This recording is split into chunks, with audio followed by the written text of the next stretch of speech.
I think that it was really, really intense. I don't think that we were our best tonight as a whole, as individuals and collectively. So, I think if this battle takes place at a different place in a different time and later in the future, I think it'll go the other way. But I agree, we went back and forth, traded blow for blow. It was pretty much neck and neck the entire game. So, and that's a credit to Baylor, great program. They made some tough shots that most people don't make. So, but I mean, we have a lot of takeaways from this game. We have a lot of film to go back and improve on and come back even better. Yeah, I agree. It was a dogfight. I think we knew that coming in, that they're a good team. I think they played great. We didn't play great. What stopped you guys from, reaching kind of, playing your best today? What do you think was that? We did. We stopped ourselves from playing our best. It's quite honestly that simple. I think our energy from the beginning, even when we all walked into the arena today, we weren't as hyped as we should have been. We weren't as focused as we should have been, and that's a mistake that we made, but that's not a mistake that we're going to make again. So I think attention to detail was really, really important, and we lacked that a little bit. I think we lacked that energy, and all of us, my field goal percentage, trash to my standards. That's trash. And I can't let that happen again. Everybody has something that they should have done a lot better, and that we normally do well. That's why, like you said, it kind of looks like it's an off night for us because we weren't on our P's and Q's. But they showed some different defenses. They brought two people in the paint, made it really hard for some post entries, and yeah, they were just kind of in our guards' faces all night. I know Kenzie Harris being face guarded, as she should be. She's a phenomenal shooter, but they just made it difficult for us. Addy, it feels like everybody tried to throw different defenses at you guys. What did Baylor do maybe differently that was extra challenging today? Yeah, I would say one of the guards was kind of just sitting in front of me the whole time, and the other girl that was actually guarding me was behind me. So it made it really, really hard for the guards to make post-entry passes because they were also both, I think, at least 6 foot, 6'1", 6'2", with ups. So that just makes it difficult to get it inside. So it was a good defensive plan by Baylor. And Jada, how do you feel like you took on the challenge of some of those 3-pointers that you were left open for? Yeah, I think I'm a pass first PG, so my first look is always Audi, and they knew that. I think it was a junk defense that we've never seen. Clearly it worked. She's a smart coach, so props to her. I gotta be better from the 3-point line, but I think taking those shots with confidence. I practice those shots every single day. My teammates were pouring into me, so I was taking them with confidence, and I think they'll fall. Jada, their coach also said that even when maybe you're not shooting that well early, late in games, she's seen it, you're always at your best. Did you feel like you were in a groove late to help the team be in a spot to tie or win at the end? Yeah, I think every time I'm in the gym shooting by myself, before I leave, I'm imagining 3, 2, 1, things like that. Since every kid does that, every person dreams of those big moments. So I think I pray for times like that, and I know that whatever the weight is on my shoulders, that I can take it.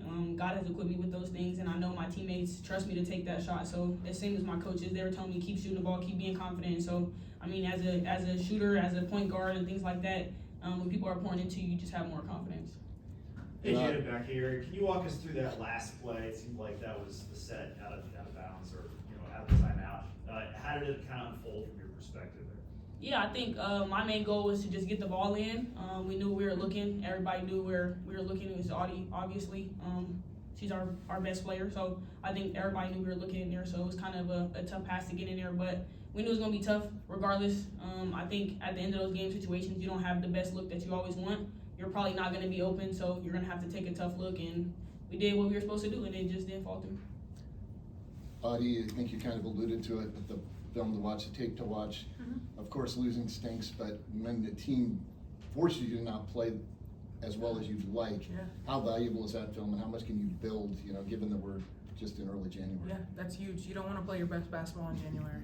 You don't want to be a monster in January. You want to be a monster in March. And in order to do that, you need to recognize your flaws. You need to recognize your shortcomings. And if you don't lose, if we would have won today, those rebounds that I missed seem a lot less significant. Those shots that I missed seem a lot less significant. Those turnovers that we had seem a lot less significant. But when you lose, it really just puts everything out there. You have to look in that mirror and recognize what you need to do better. And because we have that early, March, yeah.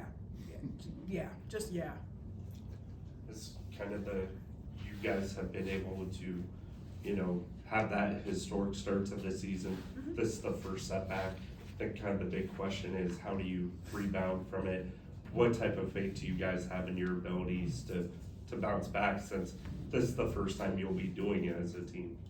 I think for us, like Audi said, we have good film from it.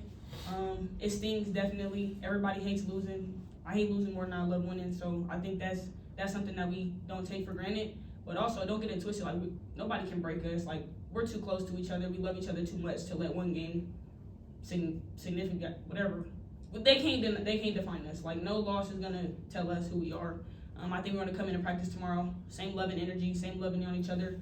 Our coaches believe in us. We believe in our coaches. So one loss doesn't define us, and we coming back for sure. I saw some hesitancy from several players. Reese passed up a couple wide open threes. Even Jada, you know, she's a pass first PG obviously, but had a couple looks and kicked it. Even Addy Brown, who usually just kind of steps up in those moments. What can you guys say? Was it just the junk defense that they were throwing, or just you kind of felt out of rhythm? I would say, from my point of view, it's hard to call your own number. You come down the court, you don't pass the ball once, it's hard to take that shot. Because when you miss, it's like, I'm being selfish. I come to the bench and I'm like, I'm not taking that shot no more because it's no pass shot. That's not, in my head as a point guard, you're like, that's not a good shot, no pass shot. And so when they're telling me to shoot it and you don't want to shoot it because you want to make that pass, you want to get that assist, whatever, it's tough. And so me and Reese being pass first PG, we're very similar in that aspect, and we want to get our teammates involved. So when our teammates aren't involved, we're kind of like we don't really know what to do. And obviously when we're ready for the junk defense like that, we haven't seen that before. But I think once we got in our rhythm, we did okay. But I think it's just like as a point guard, you're not used to taking that first shot. Audi, you started the game with 2 jump shots, took a couple 3-pointers. Was that intentional? Is that something you're looking to do, is to shoot outside more? Absolutely. I've got a bag that's deep, but you guys don't see it very often because if it ain't broke, you don't fix it. And 3 feet from the basket, that works for me. That works for me. But when they threw a junk defense in there, and when there are girls that are 6'6", 6'7", then you're gonna have to go to an alternative bag, and that's what that was. I wanted to show that early so they knew that, you're not gonna put a pin on me here. Like, I'm not a one-trick pony. I can do a lot more than people think. And although the threes didn't fall, they were all pretty close. All right, thank you, everyone. Thank you. Thanks.